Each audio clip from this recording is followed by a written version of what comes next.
G'day mate, Jake here again for Hogtown Spokes. Today I'm going to be in my Wallabies jersey, Australian national rugby team. I think it's important to have interest beyond cycling. I enjoy watching rugby when it's on television here in Canada. I used to play a little bit in high school, and it's also my way of saying that our official company position at Hogtown Spokes is that Sam Hill is the most talented mountain bike rider in history. When you look at the gutsy runs he's put together over the years, namely at Sean Perry, the Widowmaker DH course, when he essentially beat Matty Lehikonen in spirit, if not in the actual time, and that drenched out run, I think back in 2007, and then his world champs victories, and then transition to the EWS. Sam Hill is, as far as I'm concerned, the Tiger Woods of mountain biking. Seems like a great dude. He's humble, family man, involved with his sponsors, just a class act all the way around. We love you, Sam. All right, so this is part 5, essentially the sequel to last week's video, perfect key lime pie of drivetrains. This week's episode is titled The Sweet Healing Nectar of XTR. And that title is a reference to my boy from the region of Durham. I'll leave him unnamed.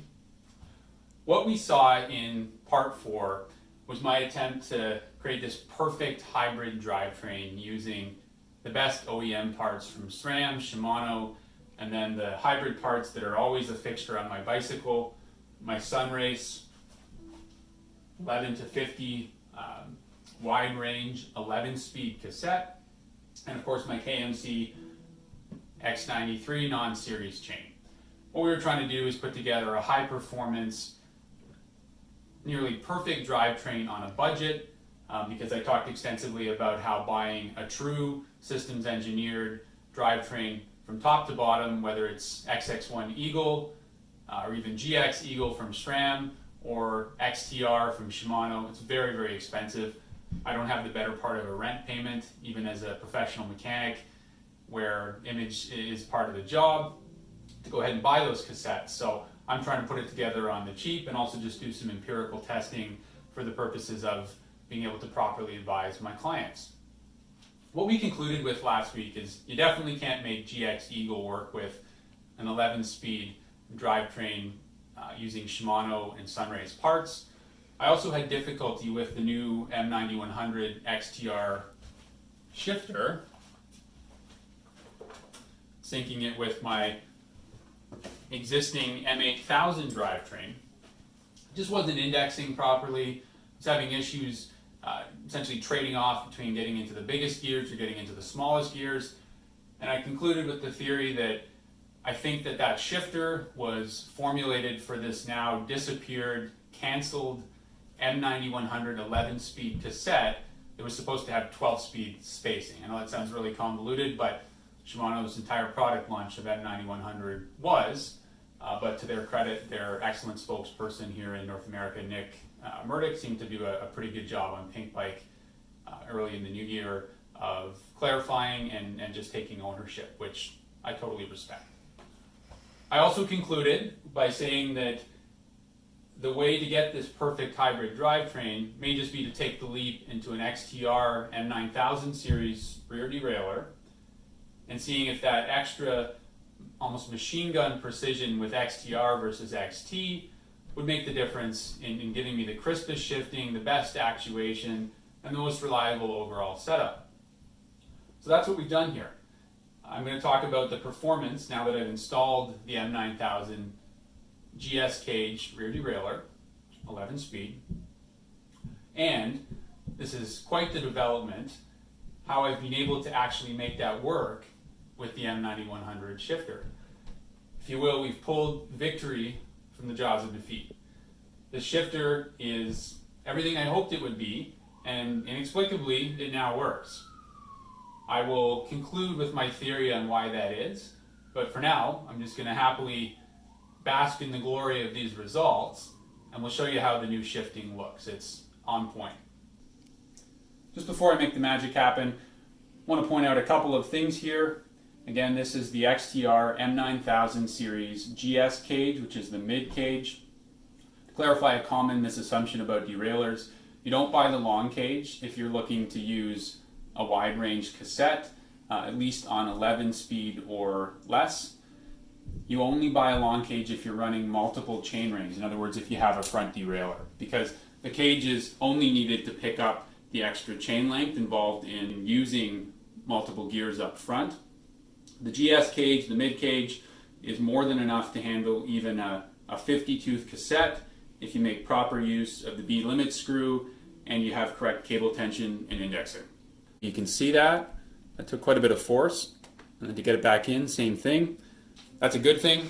It means that the clutch is not only objectively stiff, but as you would expect with an XTR derailleur, it's come perfectly to Shimano spec, which means that the torque setting, if you were checking it with a torque wrench, would be, I would hope, at least 4.5 to 5 NMs. These guys can go as high as, I believe, 5.1.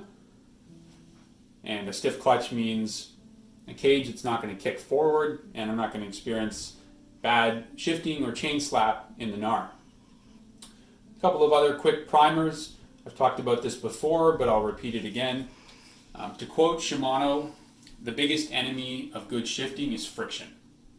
That is what professionals like myself are taught in S-Tech, Shimano's training program, when we're learning about how to build, sell, and service Shimano drivetrain parts. That's a good little maxim to go by, and that's why on this setup here, as well as the really basic preliminaries of a straight derailleur hanger, straight dropouts, correct spacing at the crankset, I've made sure that there's only a gentle bend in the housing. If there was a pronounced curve or too much or too little housing, that would certainly affect shifting quality. And then a nice little hack I like to do is to have some tubing covering the housing. That's originally a hack made for Di2 to protect that electronic cable. But I do it on mechanical drivetrains that I service as well, because in conjunction with this sealed high-end Shimano ferro, it'll just prevent a little bit of more guck of getting in there over time and corrupting my perfectly set up shifting. I also use a derailleur protector. This is only possible, at least for now, on frames that are either QR or bolt-on at the rear, because it'll slip underneath the lock nut, but I think it's just a no-brainer. If you can't get past the way this looks, you're probably too vain to be riding mountain bikes. This makes total sense, because if I spill my bike riding hard, it's not going to bend my hanger or my cage. So let's get to the shifting, and we'll show you that sweet, sweet nectar of XTR.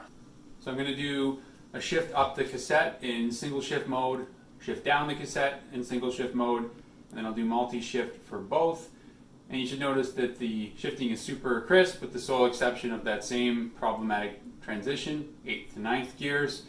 That will always be there, I think, with the Sunrace cassette versus the XTR or Eagle cassettes, but that's something I can live with. And I will say that the shifter definitely feels more precise, more tactile, and just a little bit more intuitive than the XT with the higher quality construction of XTR mech. Here we go.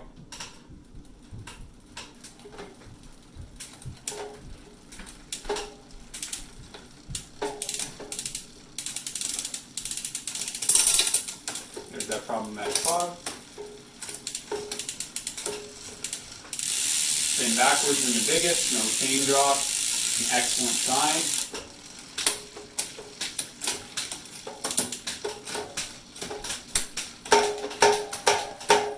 Multi-shift.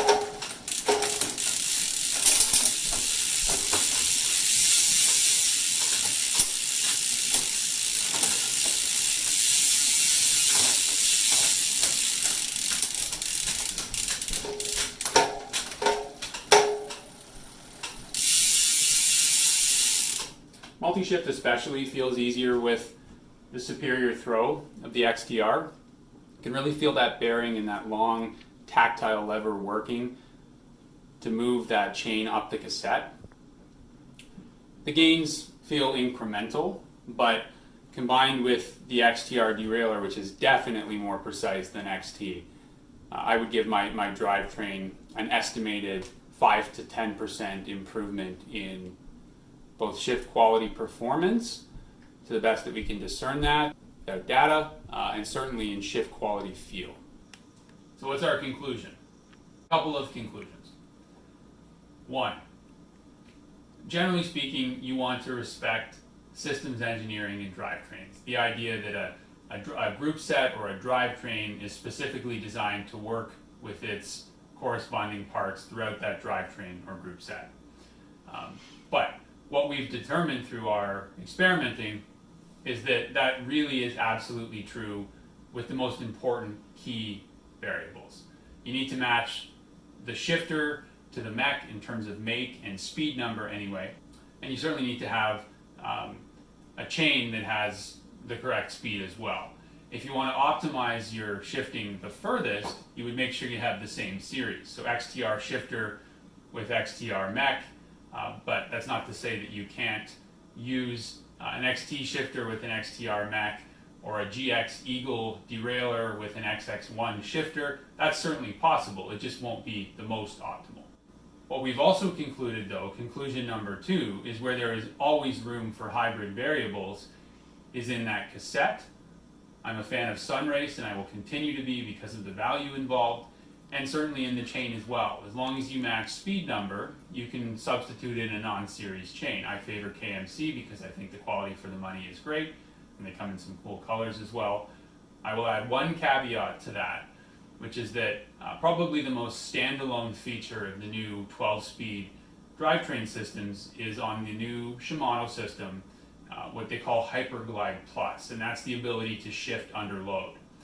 Note that if you use a non-series chain, whether it's an Eagle chain or a KMC chain or a Whipperman chain, something on there that still has 12 speeds, hopefully Whipperman makes one, it'll shift well, it'll save you some money, it'll look flawless, but you won't be able to shift under load. You have to have the Hyperglide Plus chain in conjunction with really the whole new Shimano series to get that shifting under load feature, which arguably is the most important part. So if you're a racer or you're just somebody who really appreciates the finer things in drivetrain and you're buying Shimano, your room for compromise goes way down unless you can somehow part with Hyperglide Plus and the ability to shift under load. Our third conclusion here is that you shouldn't be afraid to experiment. What I'm about to say is in keeping with our larger values philosophy here, which is that whether you're getting your work done through a professional shop like us or you're doing it on your own, do not rely on assorted conjecture online or your buddy who thinks he knows bikes just telling you your business. There is no substitute for empirical testing in any aspect of mechanics. You need to see for yourself, and you need to let sensory experience, real results, dictate the facts. We've done that here, and that's why I'm comfortable making these conclusions about what you have to adhere to within systems engineering and where there's some room for flexibility. But it starts with having the guts to be different and not being Johnny Matcheroo out there on the trail. There's enough narcissism in cycling. Do your own thing, be your own person. It's your bike, it's an individual sport. Who cares what somebody else says? Try it for yourself within the limits of your budget and your knowledge, and obviously keep things safe.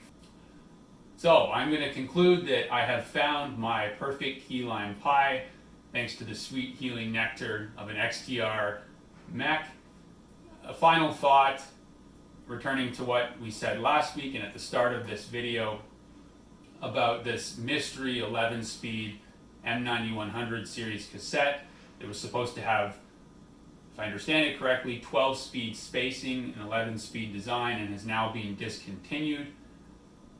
I would love to get an official answer from Shimano on whether it indeed does have, or did I should say, have that 12-speed spacing, and whether the M9100 shifter was designed to work with that, or the production models that we now see and that I was able to fit on my bicycle have been altered to fit existing 11-speed spacing, so the M9000 series.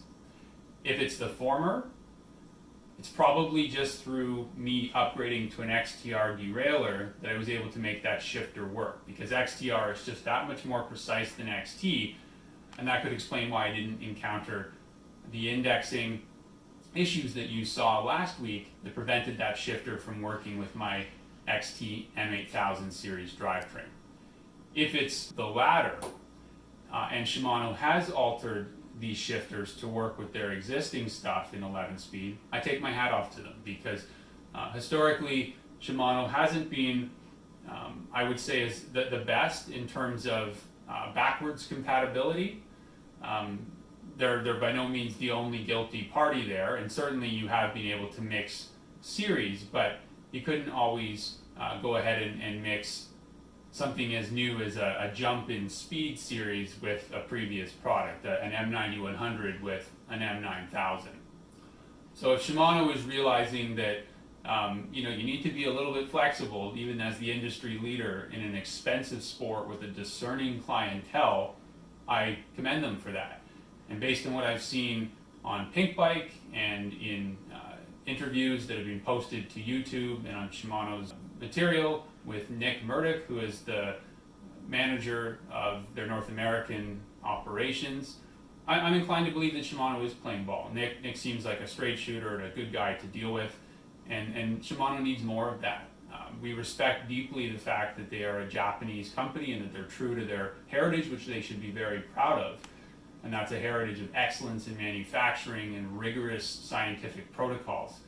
But it's also a business, and as much as there are things we need to know about doing business in Japan in order to be respectful of the Japanese and their market, the same applies in North America. And there's a certain transparent approach, which I think is really shown through Nick's comments, that works here and resonates with our buyers here. So keep up the good work, Nick, and if you'd like to weigh in on this video with my observations about the design of this new shifter, as well as just the new M9000, M9100 I should say, series in general, as well as the trickle-down new XT and SLX, we would love to hear from you. Thanks for watching, guys. We'll see you next week.